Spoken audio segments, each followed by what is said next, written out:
to start?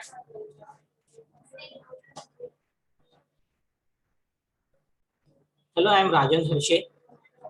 Today in this introductory lecture, we will talk about the General Studies 2 paper of this UPSC Civil Services examination. In this General Studies 2 paper, there are basically two broader sections, Indian polity and other is international relations. We will try to understand today the portion Indian polity, and in that we will understand approaches, strategies and sources. Okay. While you approach this subject of Indian polity, it is very important for you to understand what is the syllabus for it, because when you start the process of UPSC Civil Services examination, you must understand first of all what is the syllabus. We are not doing PhD or we are not doing a higher education in these subjects. We need to understand what is syllabus. We have to read the syllabus, understand it, analyze it, and after that we have to approach the subjects. So first of all, we have to get into the depth of the subject syllabus.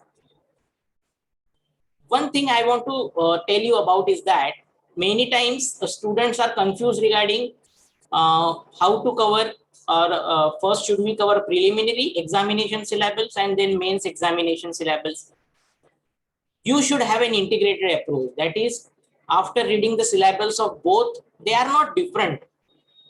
You should have to integrate them and read accordingly. So let us try to analyze the syllabus of polity. Okay. First of all, in this Indian polity, we have to understand into depth Indian Constitution. Indian Constitution, when we read it, we are not required to read just the static portion, that is just basics, but we have to also understand the actual dimension of it, how actually Constitution is being implemented. So this is a dynamic approach. So Indian Constitution, when we read, we have to understand static and dynamic dimensions both. For example, if we are reading about Indian Parliament, then static portion मध्ये आपण काय करू? Static portion मध्ये आपण how is Indian Parliament structured, what are its various functions, what are its various committees and various provisions regarding it. But dynamic portion मध्ये, dynamic approach जेव्हा आपण वापरतो, then in that we have to take into account the actual functioning of the parliament, how actually the Indian Parliament is functioning, what are the various problems in its actual functioning. So this is a dynamic approach. So we have to integrate this both, and when we do this integrated approach, static and dynamic both, आपल्याला तेव्हा both prelims आणि mains चे प्रश्न समजायला कठीण जात नाही आणि ते सोडवायला सुद्धा कठीण जात नाही. So first topic of this Indian Constitution is a historical evolution. Historical evolution means what? Means how our Constitution developed. What are the various sources from where Indian Constitution was developed, or from which are the various sources from which our constitutional makers borrowed some ideas and adapted them according to our situation. So this is how historical evolution we have to approach. In the historical evolution, there are laws and regulations framed by British before independence and after independence, how our document was ready, what were the debates in the Constituent Assembly, that we have to understand in the historical evolution. So here तुम्हाला ब्रिटिशांनी rules आणि regulation जे pass केले होते ते understand करावं लागेल. Constituent assembly कशी होती, how our constituent assembly was composed, how it functioned and how it framed the Constitution of India. Next important is a silent features of the Indian Constitution. प्रमुख वैशिष्ट्ये काय आहेत भारतीय संविधानाची, तर त्याच्यामध्ये काही मूलभूत संकल्पना, काही मूलभूत मूल्ये यांचा विचार आपल्याला करावा लागेल, ज्याला आपण म्हणतो fundamental values and fundamental philosophy of Indian constitution. So in this the ideas of democracy, secularism, equality, liberty, justice, welfare state, parliamentary system, parliamentary versus presidential system, or comparisons of Indian constitution with other constitution. These are the topics which we have to read. These are very important from both perspective, mains as well as prelims. In the prelims examination, you may be asked like, what are the various articles in the Indian Constitution which try to establish the equality in the India, or what are the various fundamental rights related to liberty, individual freedom, etc. etc. तुम्हाला त्याचे definite men's मध्ये तुम्हाला कसे प्रश्न येतील याच्यावर तुम्हाला त्याचे डेफिनेशन विचारले जातील. What is mean by democracy, what is the character of democracy in India, character means what is the nature of democracy in India, what is the secularism, how Indian secularism is different from the European and American secularism. 2020 मध्ये हा प्रश्न आला होता, how Indian secularism is different from French secularism. Parliamentary सिस्टीमचे demerits कोणते आहे, merits कोणते आहे, प्रेसिडेन्शियल सिस्टीमचे मेरिट्स कोणते आहे, डिमेरिट्स कोणते आहे. मग आपण पार्लियामेंटरी सिस्टीम सोडून प्रेसिडेन्शियल सिस्टीम अडॉप्ट केली पाहिजे का. कंपॅरिझन ऑफ कॉन्स्टिट्यूशन म्हणजे how our constitution differed from other. मग how Indian amendment procedure is different from others country etcetera. So comparisons मध्ये खूप जास्त डेप्थ मध्ये नाही जात ते लोक, बट आपल्याला बेसिक कंपॅरिझन माहिती असलं पाहिजे. Next important is preamble. Preamble is a fundamental philosophy. जसं मी तुम्हाला वरती सांगितलं की democracy, secularism, equality, liberty, justice, welfare state हे प्रिएम्बल मध्ये शिकायला मिळतच, पण प्रिएम्बल मध्ये बाकीचाही भाग येतो. तसं प्रिएम्बलचं सिग्निफिकन्स काय आहे याच्यावर प्रश्न येतात. Is preamble amendable or not याच्यावर प्रश्न येतात. मग त्याच्याशी समोर गेला की आपल्याला फंडामेंटल राईट्स विषय शिकायला मिळतो. फंडामेंटल राईट्स मध्ये आपल्याला कमांड असली पाहिजे. We have to take into account, we have to learn by heart the various fundamental rights given in our constitution. We have to understand the importance of each and every fundamental right. Okay, जसं for example तुम्हाला mains मध्ये हा प्रश्न विचारला जाऊ शकतो की what is the significance of article 32. Article 32 is a fundamental right, but what is the significance of it. Okay, what are the various challenges to the fundamental to the individual liberty. तर तुम्हाला current affairs जेव्हा तुम्ही वाचणं सुरू कराल तेव्हा individual liberty किंवा fundamental राईट्सशी निगडीत जेवढे टॉपिक्स असतात ते तुम्हाला तिथे लिंक करावे लागतात बेसिकशी. त्याच्यासाठी तुम्हाला बेसिक माहिती असणं खूप आवश्यक आहे.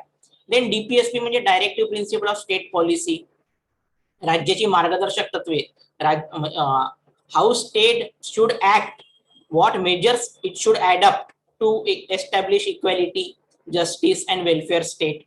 डीपीएसपी पण तुम्हाला तोंडपाठ पाहिजे. You have to learn by heart various DPSP. You may be asked questions on similarly like significance of DPSP. कोणत्या डीपीएसपीचा सिग्निफिकन्स काय आहे. फॉर एक्झाम्पल आर्टिकल 42 काय सिग्निफिकन्स आहे. Okay, like this. Fundamental duties also you have to learn by heart. Prelims मध्ये हमखास प्रश्न येतात की which of the following is not a fundamental duty. त्यासाठी तुम्हाला फंडामेंटल ड्युटीज कोणत्या आहे हे माहिती असायला पाहिजे आणि या सगळ्यांचे सगळ्याचं महत्व काय आहे हे माहिती असायला पाहिजे. The next important topic is parliamentary system in India. Parliamentary संसदीय लोकशाही. ऍट दी युनियन लेवल आणि स्टेट लेवल दोन्ही आपण पार्लियामेंटरी सिस्टीम वापरली आहे दोन्ही स्तरावर. तर याच्यामध्ये परत तुम्हाला त्याच्या बेसिक अंडरस्टँडिंग व्हायला पाहिजे की व्हॉट इज पार्लियामेंटरी सिस्टीम, त्याच्याशी रिलेटेड कोणते कोणते फीचर्स आहेत, कोणते कोणते आर्टिकल्स आहेत, कोणते कोणते मुख्य प्रोव्हिजन्स आहेत, पार्लियामेंटच्या वेरियस कमिटीज कोणत्या कोणत्या आहेत, त्यांचे पॉवर्स कोणते कोणते आहेत आणि सिग्निफिकन्स काय आहे पार्लियामेंटचं. या सगळ्या गोष्टींचा विचार तुम्हाला इथे करावा लागतो. पण एवढं लक्षात घेतलं पाहिजे की आपण जेव्हा स्टॅटिक आणि डायनामिक पोर्शनचा विचार करतो तेव्हा फक्त हा स्टॅटिक पोर्शन झाला तर याचाच विचार करणं पुरेसा नाहीये. आपल्याला डायनामिक आस्पेक्ट जे आहेत त्याचाही विचार करावा लागेल. आणि याच्यामध्ये डायनामिक आस्पेक्ट म्हणजे पार्लियामेंट ऍक्च्युअली फंक्शन कशी करते आहे, काय काय प्रॉब्लेम्स आहेत पार्लियामेंटच्या फंक्शनिंग मध्ये, त्याचे काय काय सोल्युशन्स असू शकतात, या गोष्टींचाही विचार करणं अतिशय आवश्यक आहे. नेक्स्ट इज युअर ज्युडिशियरी, न्याय व्यवस्था. न्याय व्यवस्थेचं परत तुम्हाला बेसिक काय काय आहे ते अंडरस्टँड करावं लागेल. What is the basic in the Indian judiciary, त्याचे सगळे प्रोव्हिजन्स लक्षात घ्या. आणि त्याचबरोबर मग तुम्ही डायनामिक अप्रोच वापरा की ज्युडिशियरी ऍक्च्युअल फंक्शनिंग कशी करते आहे. What is the actual functioning of judiciary, is there any problem like corruption, like non-transparency, etc. So these issues you have to take into account. हे प्रश्न तुम्हाला मेन्स मध्ये विचारले जाऊ शकतात. ज्युडिशियरीच्या ऍक्च्युअल फंक्शनिंग जेव्हा आपण अंडरस्टँड करतो तेव्हा निगडित काही प्रश्न आहेत, निगडित काही संकल्पना आहेत, काही कन्सेप्ट आहेत, like judicial activism, very important. Judicial restraint, मग ज्युडिशियल ऍक्टिव्हिजम म्हणजे काय, त्याचा परिणाम काय, ज्युडिशियल रिस्ट्रेंट म्हणजे काय, ते किती आवश्यक आहे, आणि भारतीय न्यायव्यवस्था म्हणजे इंडियन ज्युडिशियरीमध्ये मग ज्युडिशियल ऍक्टिव्हिजम योग्य की अयोग्य, या सगळ्याचा विचार आपल्याला ज्युडिशियरीचा अभ्यास करताना करावं लागेल. बघा इथे आपण दोन्ही म्हणजे स्टॅटिक आणि डायनामिक दोन्ही गोष्टींचा विचार करून सोबत जातो आहे. ओके. देन फेडरलिझम म्हणजे federalism in India, federal polity in India. Federalism म्हणजे काय, फेडरलिझमचे वैशिष्ट्ये काय असतात, मग ऑस्ट्रेलिया आणि USA यांच्या फेडरलिझम आणि इंडियन फेडरलिझम मध्ये काय संबंध आहे, ते कसे डिफरंट आहेत. ओके. फेडरलिझम मध्ये कोणते कोणते मग स्टॅटिक पोर्शन एकदा आपल्याला समजायला झाला म्हणजे फेडरलिझम म्हणजे काय, त्याचे प्रोव्हिजन्स कोणते, कोणत्या कोणत्या स्तरावर, किती स्तरावर आपण फेडरल पॉलिटी एस्टॅब्लिश केली आहे, म्हणजे राष्ट्रीय स्तरावर, राज्य स्तरावर आणि स्थानिक स्तरावर म्हणजे पंचायती राज. तर फेडरल पॉलिटीचा बेसिक अंडरस्टँडिंग झाल्यानंतर मग त्याचा परत डायनामिक अप्रोच घ्यावा लागेल. म्हणजे फेडरल पॉलिटी ऍक्च्युअल फंक्शनिंग कशी करते आहे, त्याच्यामध्ये काय काय इश्यूज आहेत. तुमच्या मेन्सच्या सिलेबस मध्ये GS2 मध्ये तुम्हाला डायरेक्ट दिलेला आहे की issues related to federal polity. म्हणजे या सिलेबस वरूनच लक्षात येते की आपल्याला डायनामिक अप्रोच वापरावाच लागेल. Because mains requirement is that you should have a both static and dynamic approach. So you have to understand the various issues regarding the Indian federalism. What are the various challenges to the Indian federal polity? How we can improve our federal polity? For example, आत्ताच example घ्यायचं झालं तर आपण बघितलं की COVID-19 या COVID-19च्या situation मध्ये राज्य आणि केंद्र सरकारामध्ये काही तफावत निर्माण झालेली होती. तर अशा प्रकारे फेडरल पॉलिटीवर कोणत्या कोणत्या गोष्टींचा इम्पॅक्ट होतो, किंवा मग तुम्हाला डायरेक्ट प्रश्न विचारला असा तर COVID-19चा फेडरल पॉलिटीवर काय परिणाम झाला, आपण त्याच्यावर कसं सोल्युशन देऊ शकतो, इमर्जन्सी सिच्युएशनच्या वेळेस आपली फेडरल पॉलिटी आपण कशी व्यवस्थितपणे पार पाडू शकतो, ह्या सगळ्या डायनामिक गोष्टींचा विचार तुम्हाला इथे करावा लागेल. आणि अतिशय करंट गोष्टी असतात, काही काही करंट सिच्युएशन, करंट इश्यूज असतात ज्याचा विचार तुम्हाला इथे करावा लागेल. त्याच्यानंतर अमेंडमेंट प्रोसिजर म्हणजेच how our constitution can be amended, how it can be change. तर याची बेसिक प्रोसिजर तर तुम्हाला पुस्तकात मिळून जाईल, पण सगळ्यात महत्वाचा भाग म्हणजे परत तोच झाला की ऍक्च्युअली अमेंडमेंट आपण ज्या घडवून आणल्या आपल्या भारतीय संविधानात, were they beneficial to the people in establishing social and economic justice? That means we have to understand the socio-economic and political impact of the amendments also. 42nd amendment जी घडवून आणली, 44th amendment जी झाली, 38 amendment आणली, यांचा socio economic impact काय झाला, 42nd अमेंडमेंटचा political impact काय होता, 42nd amendment आपल्या कॉन्स्टिट्यूशनला कशा प्रकारे वीक करणारी होती, 44th अमेंडमेंटनी त्याला कशा त्या त्रुटी दूर केल्या, वगैरे वगैरे वगैरे. जसं तुम्हाला मी बेसिक स्ट्रक्चर, जसं तुम्हाला मी मागे सांगितलं की ज्युडिशियरी वाचताना आपल्याला डायनामिक आस्पेक्ट लक्षात घ्यावी लागेल. तर डायनामिक आस्पेक्ट म्हणजे ऍक्च्युअल फंक्शनिंग कसं चालू आहे त्याचा विचार.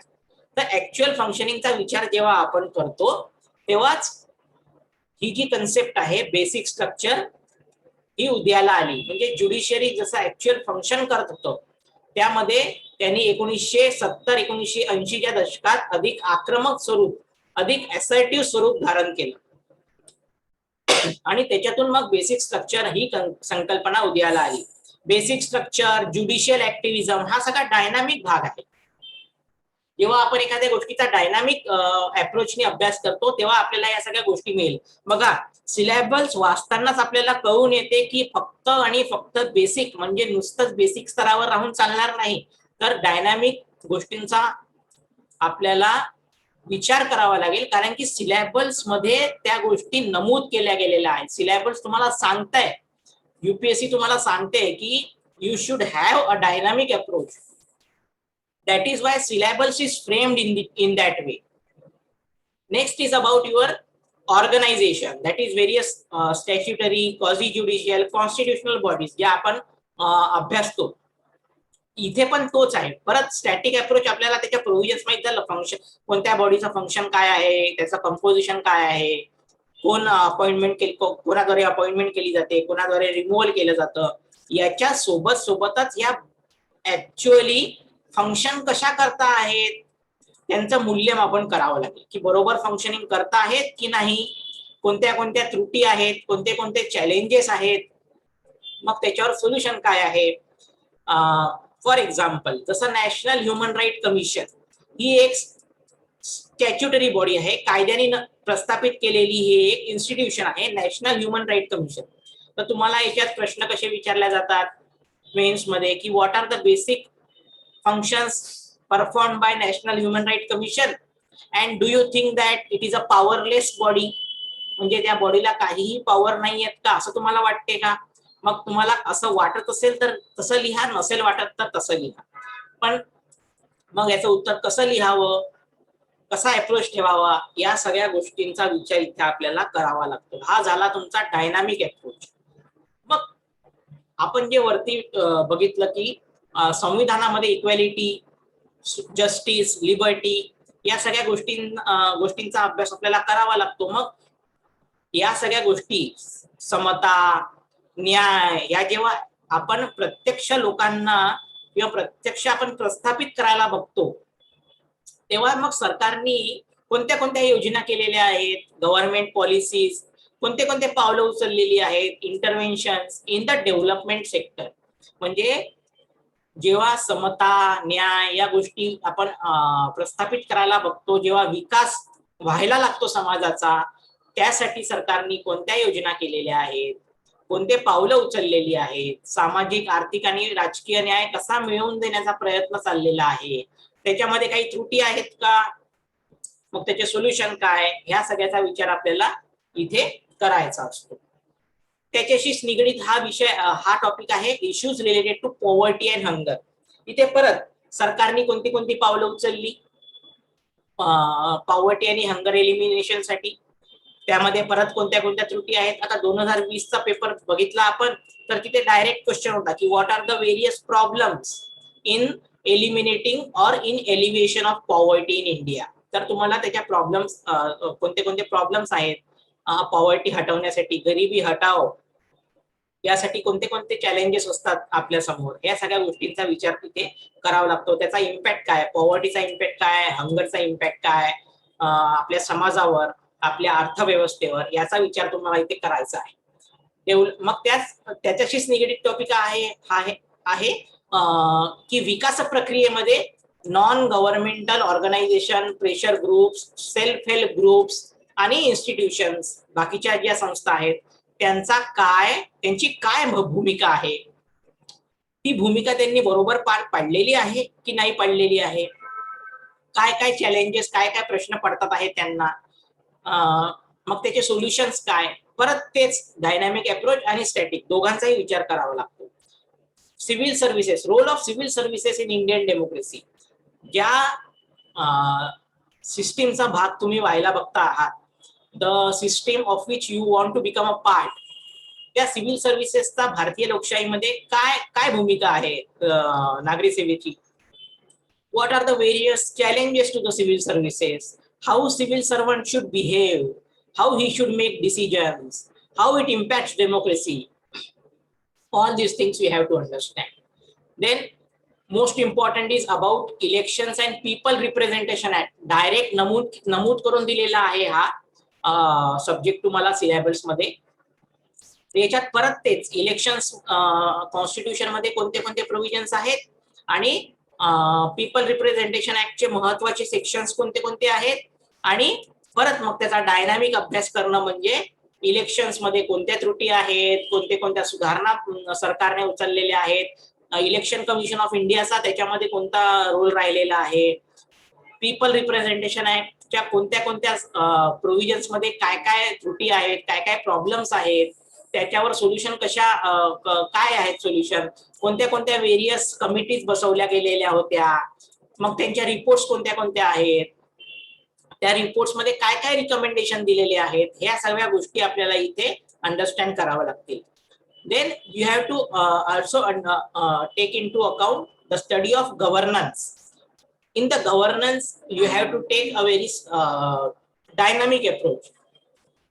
Only you need not to understand only what is mean by governance, what is mean by accountability, transparency, responsibility, but you have also understand how this accountability, transparency is not reflected in the functioning of the government. What are the various problems in establishing a transparent government? पारदर्शक सरकार, पारदर्शक शासन चालवण्यासाठी काय काय आवश्यक असते, काय काय प्रश्न पडलेले आहेत, त्याच्यावरचे समाधान काय, या सगळ्या गोष्टीचा वापर आपल्याला इथे करावा लागेल.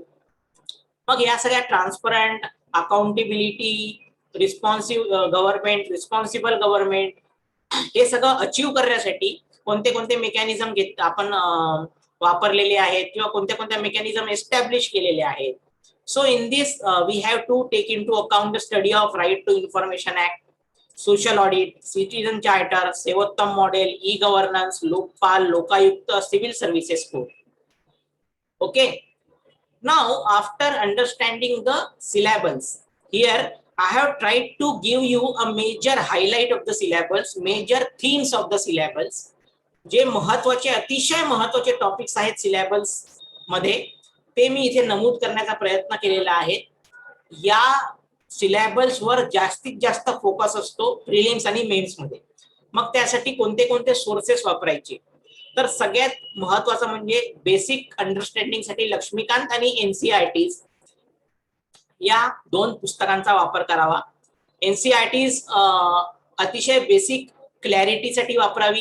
लक्ष्मीकांत बुक पण अतिशय बेसिक प्रोव्हिजन्स इंडियन कॉन्स्टिट्यूशनच्या ज्या आहेत त्या अंडरस्टँडिंग साठी तुम्हाला खूप हेल्पफुल आहे.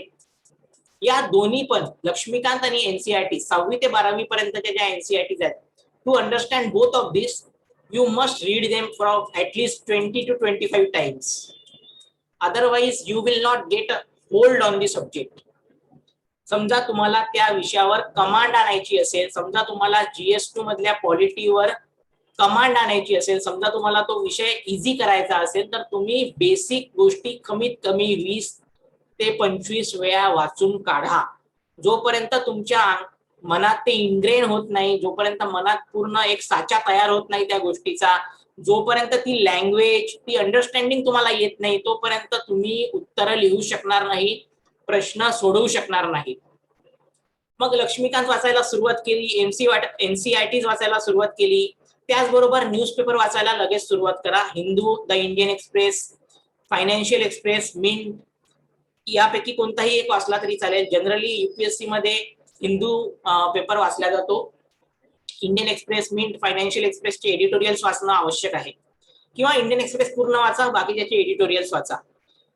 याचबरोबर विजनायस मटेरियल आहे, काही काही टॉपिकसाठी वापरणं फार आवश्यक आहे, जसं for example governance, okay, people representation act, यासाठी विजन IS मटेरियल अतिशय आवश्यक आहे. प्रोसेस सुरू झालेली आहे, लक्ष्मीकांत वाचणं सुरू झालेलं आहे, एनसीईआरटी वाचणं सुरू झालेलं आहे, बेसिक अंडरस्टँडिंग आलेली आहे. 2-3 महिने जाऊ द्या, प्रॅक्टिस पेपर्स बघा, प्रिलिम्स आणि मेन्सचे कशा प्रकारचे प्रश्न विचारले गेलेले आहेत ते बघा एकदा. त्याच्याने ते बघितल्यानंतर तुम्हाला समजेल की आपला अप्रोच, आपली जी स्टडी आहे ती अधिक चांगली कशी करता येईल, अधिक फायनर कशी करता येईल. रिपोर्ट्स तुम्हाला जे आहेत त्याही वाचावं लागतात. नीती आयोग, सरकारी कमिशन, पंची कमिशन, ARC रिपोर्ट्स या अतिशय सिलेक्टिव्हली वाचावं लागतात आणि सिलेबस मध्ये जे नमूद टॉपिक्स आहेत त्याच्याशी रिलेटेड रिकमेंडेशन वाचा. Okay, so how to approach the subject. पुस्तक घेतल्यावर सगळ्यात पहिले तुम्ही बेसिक, जसं सांगितलं, बेसिक डेप्थ मध्ये कव्हर करा. त्याची अंडरस्टँडिंग अतिशय चांगली ठेवा. न्यूजपेपर वाचणं सुरू केलेलं आहे. जेव्हा बेसिक कन्सेप्ट क्लिअर होतात आहेत तेव्हा जेव्हा आपण न्यूजपेपर वाचायला सुरुवात करतो तेव्हा बेसिक आणि करंट याच्याशी काय संबंध आहे हे समजण्याचा हळूहळू प्रयत्न करा. एकदम समजणार नाही ते, but it is a process. You have to understand, you have to develop your process. Okay, making notes is very important in every subject. It is a starting point of your writing practice. उत्तर लिहिण्याची पहिली पायरी म्हणजे notes making. In the notes making अतिशय basic गोष्टीचं understanding तुम्ही short मध्ये लिहून ठेवा. ओके, जसं फॉर एक्झाम्पल इक्वॅलिटी म्हणजे काय, what is equality. So just write down 10 lines on it, write down 150 words on it. Every concept, every important topic यावर तुम्ही एक बेसिक लेवलवर नोट मेकिंग सुरू करा. त्याच्यावर कमीत कमी 5 ते 10 लाईनी लिहून ठेवा, अतिशय स्पष्ट शब्दात आणि अतिशय समजेल अशा शब्दात. त्यानंतर प्रिव्हियस इयर UPSC चे पेपर्स घ्या, प्रिलिम्स आणि मेन्सचे. ट्राय टू अंडरस्टँड क्वेश्चन्स कशा प्रकारचे विचारले गेलेले आहेत, त्यांचं स्वरूप कसं आहे, डिफिकल्टी लेवल काय आहे, अँड अकॉर्डिंग टू दॅट तुम्ही तुमचा अभ्यास अधिकाधिक फाईन करा, अधिकाधिक डीप करा. ओके, हळूहळू 3 ते 4 महिने गेले, बेसिक अंडरस्टँडिंग वाढलेलं आहे, न्यूजपेपर अंडरस्टँडिंग वाढलेलं आहे, प्रिव्हियस इयर्स पेपर्स आपण बघतो, त्याच्यानुसार आपण आपला स्टडी अजून इम्प्रूव्ह करतो. मग नंतर तुम्ही डेली आन्सर रायटिंग प्रॅक्टिस सुरू करू शकता. दररोज 2 ते 5 किंवा 3 ते 5 क्वेश्चन तुम्ही वेगळ्या वेगळ्या प्लॅटफॉर्मवर मिळतात ते सोडवण्याचा प्रयत्न करा. एकदम जमणार नाही पण प्रोसेस डेव्हलप करता येईल. आणि शेवटी जेव्हा तुम्ही रेडी असता तेव्हा जास्तीत जास्त प्रॅक्टिस मॉक्स, प्रिलिम्स आणि मेन्स दोन्हीही सोडवण्याचा प्रयत्न करा. पुष्कळ लोकांना नोट मेकिंग मध्ये प्रॉब्लेम असतो, तर लक्षात ठेवा नोट मेकिंग मध्ये नेहमी 3 अप्रोचनी नोट्स काढायच्या. What, how and what. For example social ऑडिटवर एखादा आर्टिकल आलेला आहे पेपरमध्ये, तर तुम्ही सगळ्यात पहिले प्रश्न विचारा व्हॉट इज सोशल ऑडिट. त्याच्यावर 2-3 लाईनी लिहा. देन व्हॉट नंतर why means why we need a social audit, त्याची नीड काय आहे, त्याचा सिग्निफिकन्स काय आहे. Then what are the various issues किंवा त्याच्यामध्ये कोणते कोणते प्रॉब्लेम्स आहेत. बघा इथे आपण काय केलं, इथे आपण सोशल ऑडिट म्हणजे काय बघितलं, त्याचा इम्पॉर्टन्स बघितलं, हे स्टॅटिक झालं. आणि त्याच्यातले मुख्य त्रुटी कोणत्या आहेत, सोशल ऑडिट जेव्हा आपण इम्प्लिमेंट करतो त्यात कोणते कोणते चॅलेंजेस आहेत, कोणते कोणते इश्यूज आहेत, हा झाला तुमचा डायनामिक पोर्शन. तर याच्यावर तुम्ही कमीत कमी 5 ते 6 पॉइंट्स काढून ठेवा, त्याच्यावरचे एक्झाम्पल्स काढून ठेवा. आणि सगळ्यात शेवटी या सगळ्या प्रश्नांवर, या सगळ्या इश्यूजवर, चॅलेंजेसवर कोणते मार्ग काढता येईल, कोणता वे फॉरवर्ड आहे, त्याच्यावर तुम्ही 3 ते 4 लाईनी काढा. मग त्याच्यात कोणत्या रिपोर्ट्स असतात त्या रिपोर्टचे रिकमेंडेशन लिहा की बा असं असं करता येईल वगैरे वगैरे. So this is how you should approach your syllabus, your GS2 polity section. Okay, as far as guidance is concerned, Aakar Foundation provides you a wider guidance. We have a batch starting from the civil services examination from 7 July for English medium, and for Marathi and English medium it is starting from 26th of July. And weekend batches are also there for working professional and who wants to attend the weekend classes only. They are starting from 25th July. We cover both prelims and mains in an integrated way.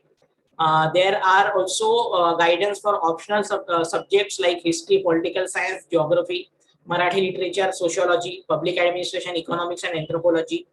And in addition to that, we also provide interview guidance, essay guidance, and in also addition to all these things, If you have any problems regarding orientation, regarding strategy making, regarding planning for the civil service examination, then you can ask your queries. You are always welcome to this platform. Okay, thank you, and best of luck for your examination.